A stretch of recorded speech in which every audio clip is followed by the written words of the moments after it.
I was recently in Japan and I was very intrigued by the Bitcoin situation there.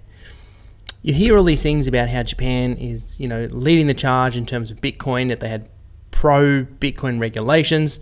Anyone that knows the Japanese or has spent some time in Japan knows that it's a technologically advanced society as well.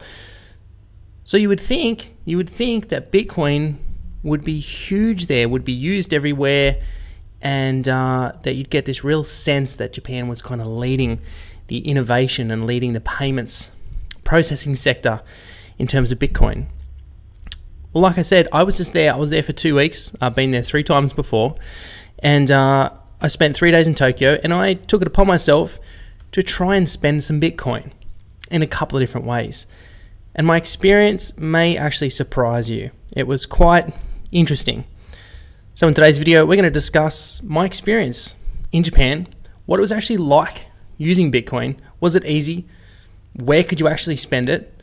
And then we're going to go into a bit of Japan's regulations and what kind of the behind the scenes is actually looking like in terms of Japan's progression with Bitcoin and cryptocurrencies. So stick around, guys, and let's get into the video.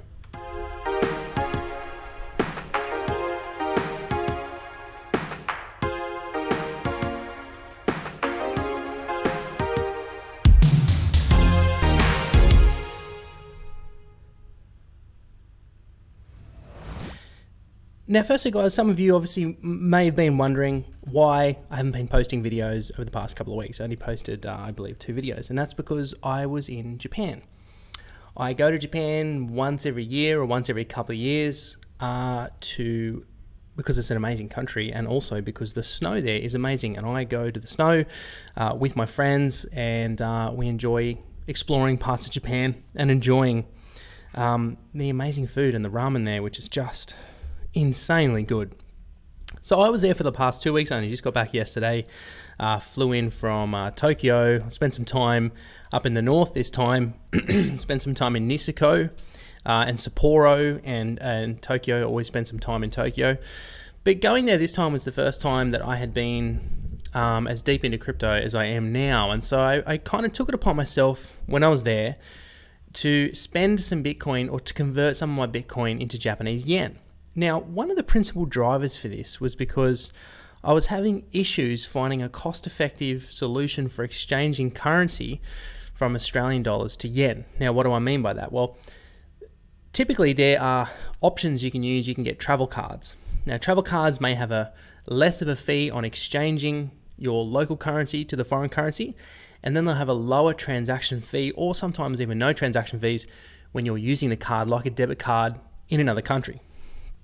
Now, a few years ago, I did a lot of research. I found what was then the best in Australia, which was the Virgin Velocity card. It was completely free.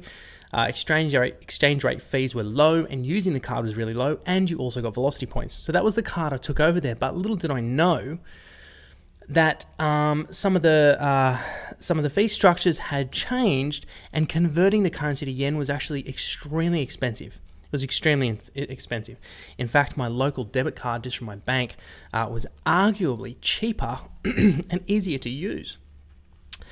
So when I was there, I thought, well, you know what? Here I am. I've got Bitcoin. I'm going to find a Bitcoin ATM, and I'm going to sell some of my Bitcoin for Japanese yen. Even after fees, it was still cheaper than using a travel card. And I thought, what a good use case for using Bitcoin in another country that doesn't have Bitcoin accepted everywhere. You can just go to a Bitcoin ATM, convert your Bitcoin into the local currency, pay, maybe 2.5% to 3% fees, and then you've got the local currency. It's cheaper than using a travel card. So I took it upon myself to find a Bitcoin ATM. Now, obviously, what you've been looking at for the past few minutes while I've been rambling is Bitcoin ATMs in Japan. Now, this blew my socks off. 7 listed Bitcoin ATMs on Coin ATM Radar, which is kind of the #1 website that I know globally for finding Bitcoin and crypto ATMs around the world.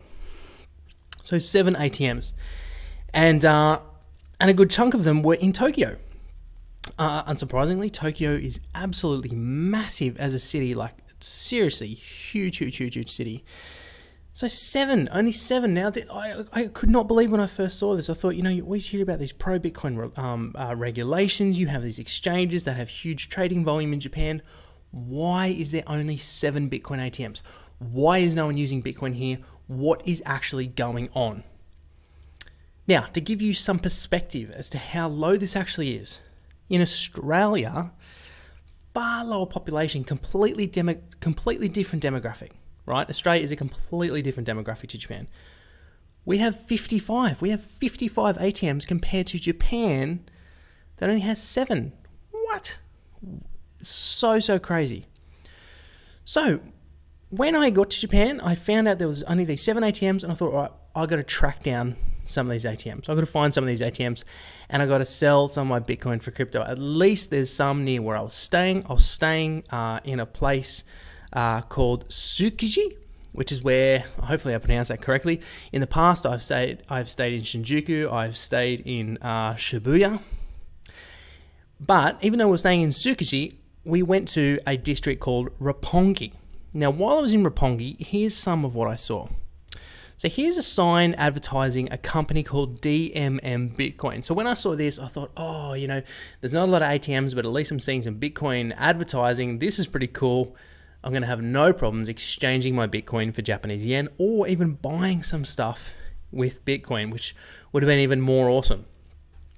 Now, we were cruising along Roppongi, and I saw another sign for DMM Bitcoin. Now, by the way, I should just state these are photos that I actually took. These aren't just random photos off the internet. Now, one of these nights too, we were cruising along in a bar. I'll come back to this, but this is what I saw in a bar. I saw an advertisement for Bitcoin Cash. That's fine, but not Bitcoin. So I don't use Bitcoin Cash, I use Bitcoin, and I couldn't pay for anything with Bitcoin. It was only Bitcoin Cash. But we're going to come back to that. So here I was in Roppongi. I was cruising around. We were seeing these signs of Bitcoin, and I was thinking, okay, this is going to be no worries. I'm going to be able to find a Bitcoin ATM. No worries at all. The first one I went to find was in Roppongi, was right in Roppongi. I went to the cafe, and none of the staff there had even had any prior knowledge of this ATM ever being there. So either the staff were very new, or the ATM had been gone for a very long time. And in fact, I ended up going and checking Coin ATM Radar, and someone had left a note saying this ATM was gone. So one of the 7 Bitcoin ATMs in Japan was gone.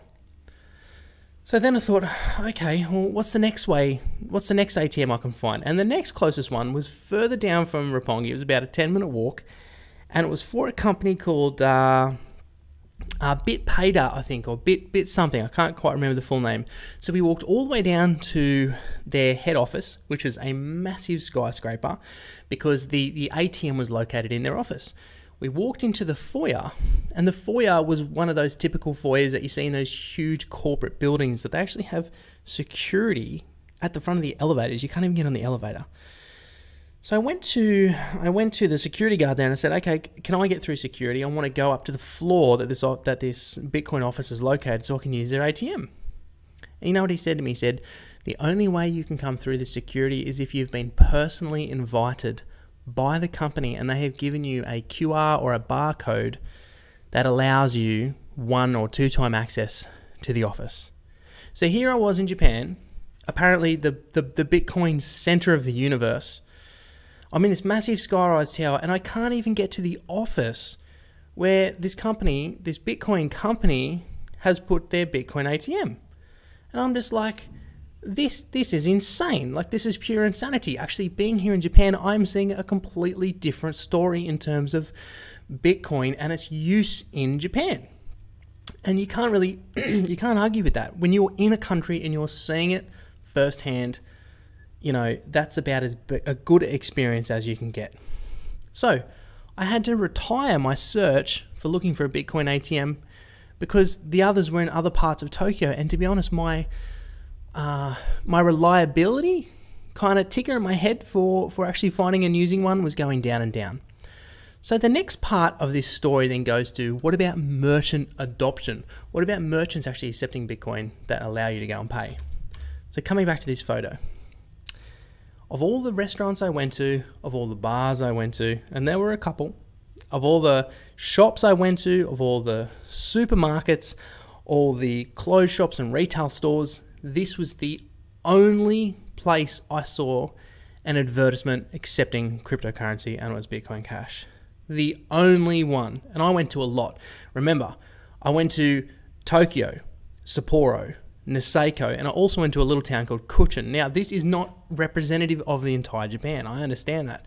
There is still Osaka, there is Kyoto, there's all these other cities, there is southern Japan, but Tokyo is the capital. That's where you're going to see adoption, especially places like Roppongi, where it's a lot of bars, there's a lot of nightlife. That's the kind of places people are going to be using, maybe more progressive people are going to be using digital currencies. So my experience completely surprised me. It blew me away. Now, this doesn't change the fact that Japan is still seeing a lot of growth, well, it was, in its exchanges, right? So here's what I'm thinking. The exchanges have done very well in Japan in the past, despite all the hacks and all the rest of it, because the Japanese government was pro with its regulation towards crypto exchange for Bitcoin exchanges early on. So a lot of big exchanges flocked to Japan. They got a lot of growth. Mt. Gox was one in Japan, by the way. And the exchanges did well. Now, so often you can confuse, or the media can confuse, or the general crypto community can confuse, you know, maybe the growth in exchanges with user adoption, but the two are completely different. So this country was doing very well with exchanges, but merchant adoption, user adoption, virtually zero from what I could see. Now, I think there's also a deeper issue here. Now, hopefully I don't go off on a massive tangent with this. I think there's a bit of a different issue here, and that's in relation to how the Japanese use money. So in Japan, this may surprise you because Japan is such a technologically advanced country. I mean, they just know how to do life. They really do. The trains, the technology, like Japan knows how to do life, but they aren't big on digital payments. They are a large cash using society. Now, I don't have the data in front of me to back this up, but I am confident the data will support my anecdotal assessment based on my experience. Just about everywhere you go uses cash. Now, smaller restaurants and things will accept cards, but if you want to buy a train ticket, if you want to use a vending machine, if you want to go to some even very popular restaurants like Ichiran Ramen, which is a kind of a famous ramen restaurant chain in Japan, you must use cash. And a lot of these restaurants will have little machines in the front of them that you pre-order your meal on, and it prints you out a ticket, and you take in the ticket, they look at the ticket and see what you've ordered, and then they make you your food. It's completely different to what we're used to here in the West, but they're all cash. So my assessment is that the Japanese are not big on digital payments, which is completely the opposite as to here in Australia. We are huge on digital payments. EFTPOS. People just bang EFTPOS pretty much anywhere you go. Anywhere I go now that doesn't accept EFTPOS, I'm almost like, what are you doing? You're actually limiting yourself to potential business, because everyone uses digital payments now. Everyone uses PayWave, which is just where you get your card and you just wave it. Everyone uses that here. So businesses that don't have that, it's like, that's crazy. What are you doing? So I think the Japanese fundamentally, in the way they use money, using Bitcoin may be a stretch in the future. It may be a stretch. What I mean by that is it may take some work to actually get the culture used to using some form of different payment other than cash. That's my assessment. That's my assessment. So what about the actual regulations? Like, what's actually going on? Can this tell us a bit more of the bigger picture, of the bigger story? Well, in relation to Bitcoin being legal tender, and this is the thing, guys, when you see positive regulations about Bitcoin and cryptocurrencies in different countries, that you have to realize that there's a clear separation between Bitcoin and cryptocurrencies being classed as money. So money has multiple definitions. I follow the Austrian school of definition of money, but in terms of the regulatory legal definition of money, very few countries are going to give Bitcoin that status, because once you give Bitcoin money status, it changes everything. It changes everything for the good, for the consumer, but they're not going to relinquish power of the financial system overnight. So what you'll find is they may change some existing regulations. They'll say, bring in a classification of digital currencies to be called digital assets, or class them as property, or class them as something, but they're not going to give them the status as money, and therefore being alongside the national fiat currencies in that particular country. So Bitcoin being legal tender, it can be used as payments, not too dissimilar to, say, WePay or these other apps that have these kind of digital currencies. You'll see some restaurants in Japan accepting WePay, whatever the credits they used in that app. So Japan, back in 2017, Japan passed the Virtual Currency Act in March 2017. The status of Bitcoin as legal tender in any jurisdiction will have a significant effect on the demand for Bitcoin and hence its value. But that's assuming there is demand to begin with. So this is an old article, right? I don't think there's a lot of demand in Japan for people to be using it. Down here, some claim that the Virtual Currency Act gives Bitcoin legal tender status in Japan. Next one down, the Virtual Currency Act defines Bitcoin and other virtual currency as a form of payment method, not a legally recognized currency or legal tender. So that's where I think a lot of the confusion has come around for Japan being this big pro-Bitcoin country, is that when it passed this act essentially saying you can use Bitcoin to buy goods and services, it was promoted as Bitcoin is now money alongside the yen. Now, I was probably even guilty of misinterpreting this a year and a half ago when this first came out because I didn't look into it enough back then. So you can see that the government was proactive in giving Bitcoin enough legal status to be used, but not in any way that it was going to threaten the existing financial system and thus the fiat printing of paper backed by nothing. So you can see here over on Wikipedia, this is a really good list of the legal status of Bitcoin by country. You'd be surprised at where it's still legal, for instance, Taiwan. But you can see here back up in Japan, we've got on the 7th of March 2014, the Japanese government, in response to a series of questions asked in the National Diet, I'm not sure if that's correct, anyway, made a cabinet decision on the legal treatment of Bitcoins in the form of answers to the questions. The decision did not see Bitcoin as currency nor bond under the current Banking Act and Financial Instruments and Exchange Law, prohibiting banks and securities companies from dealing in Bitcoins. The decision also acknowledges that there are no laws to unconditionally prohibit individuals or legal entities from receiving Bitcoins in exchange for goods and services. Taxes may be applicable to Bitcoins. So that was back in 2014. So what I think is, because the Japanese government gave Bitcoin just enough leeway to operate in the country, companies flocked there, created exchanges, and the exchanges did very well because they had a safe or safe-ish existing legal structure in which to operate. Now, moving on to the exchanges themselves. How are they going? What's the story behind DMM Bitcoin? Well, this is this post was back in January 2018. You can see that's very similar to the picture that I saw, DMM Bitcoin. So, title of the article, Japan's DMM Bitcoin exchange opens for business with 7 cryptocurrencies. So, Japanese e-commerce and entertainment giant DMM Group has launched its crypto exchange, supporting 7 cryptocurrencies and 14 trading pairs. The group is also preparing to launch another crypto exchange this spring aimed at experienced investors. So this was the exchange's big launch. They launched back in early 2018 and probably expected a lot of business to come from it, remembering that the beginning of 2018 was the very beginning of the end of the bull market. That was when things started to get quite hairy. Now, interestingly, next up, Japan's DMM exiting crypto mining business. Japanese e-commerce giant DMM.com is reportedly exiting the cryptocurrency mining business due to deteriorating profitability. Local media reported. This follows an announcement by another Japanese company, GMO Internet, that it will no longer manufacture and sell mining machines, citing similar reasons. Now, this one's interesting. So this was back in September 2018, so not long ago. Japanese regulator unveils crypto regulation updates. Japan's financial regulator has recently unveiled the current state of the crypto regulations in the country. 3 crypto operators are currently being reviewed. With 160 companies wanting to enter the space, the regulator plans to add more personnel to help review new applicants. In addition, a self-regulatory plan for crypto exchanges has also been submitted to the regulator. And if we come down here, we should actually see a tweet.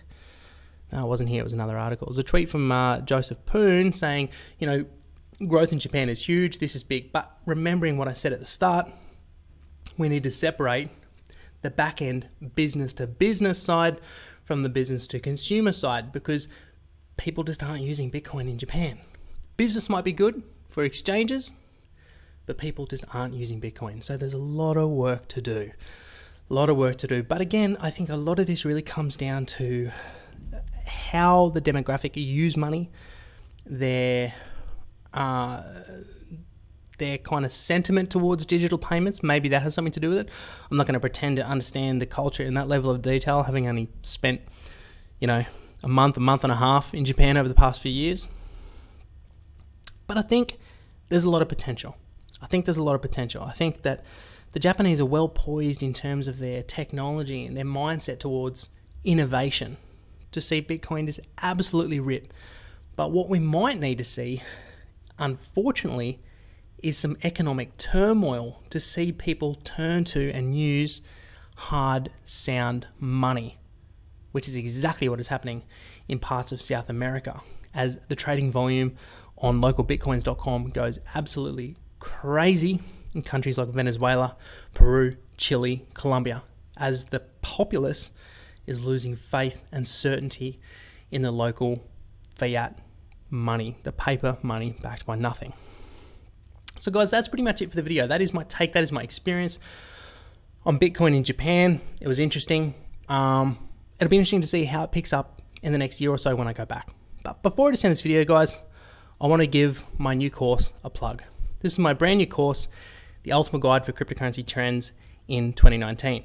So what will you learn for this course? So firstly, this course is on Udemy. So for our very first course that we did about 18 months ago, we had it on Udemy and our own website. And my eventual plan was to only have my courses exclusively on my website. The thing about having them on my website is that it is quite a bit of work to actually get them on there. So for the time being, the course is on Udemy, but I don't know how long I'm going to keep it on there for. And I don't know how long we're going to keep the price this low for. So at the moment, using the coupon code that I'm going to put down in the description and in the comments, the course is at a 77% discount. So the Ultimate Guide for Cryptocurrency Trends in 2019. What actually is it? Well, 33 lectures, nearly 5 hours of content. We go through a recap on 2018, what went wrong, lessons to learn, how to use strategically the lessons learned from 2018 to your advantage. We go into security token platforms, privacy coins, blockchain gaming and virtual assets, DApp platforms and protocols, tools and analysis for 2019, and a conclusion. This is probably the best piece of work I think I've ever done in my 2 years in crypto, leveraging how well our first course did. It was the highest rated on udemy.com for like 6 months. It's now free. The rating's still 4.8 out of 5. I'm extremely proud of the work we did on this. It's highly polished, edited, it's beautiful. I'm extremely, extremely happy with how this turned out. So I'm going to keep it on Udemy for a while, like I said. If you want to get in while it's a 77% discount, you'll find the link in the description. There is a limited number of discount coupons for the course. So yeah, I really don't know how long it's going to be on there for. But hope you do it. Hope anyone that does this course is directly supporting us here at Cryptocurrency Australia. We appreciate anyone that does it, even if you consider it. Hey, you gave us some time, and I really appreciate that. So anyways, guys, that's it for the video. Thanks so much for watching the whole thing if you did. My name's Bo, and I'll catch you in the next one. Cheers.